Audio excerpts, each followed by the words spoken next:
እህቴ ሆይ በምንም ምክንያት ይሁን ጸሎትሽን አታቋርጪ።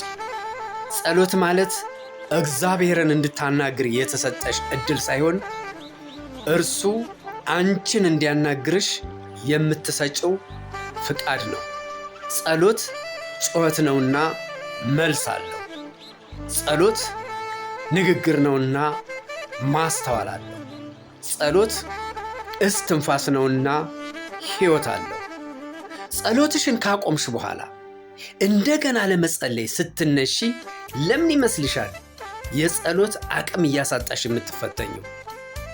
አንዱ አጋንንት ከ7 ጓደኞቹ ጋር እየፈተነሽ ስለሆነ ነው። ጸሎትሽን ስታቋርጪ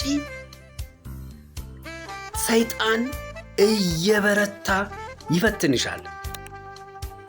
የማይጸልይ ሰው በሩን ዘግቶ መስኮቱን ከፍቶ የተኛ ይመስላል።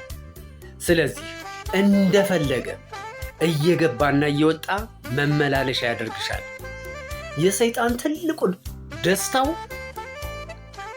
ጸሎት ያቆመን ሰው ማየት ነው።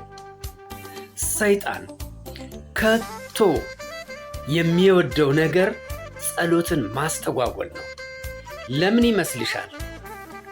ጸሎት ፍላጻ ነውና ዓይኑን ይወጋዋል። ከሚጸልይ ሰው አንደበት የሚወጣው እሳት ሆኖ ያቃጥለዋል። ስለዚህ ከበጎ ነገር ሁሉ ጸሎትና ትጋትን አጥብቆ ይጠላል። ክፉ ቀን ከጸሎት ውጪ መሸጋገሪያ ድልድይ የለውምና ሚዛናዊ ሕሊና፣ ጥሩ አቋም እንዲኖርሽ በዚህ ዘመን ተግተሽ ጸልይ።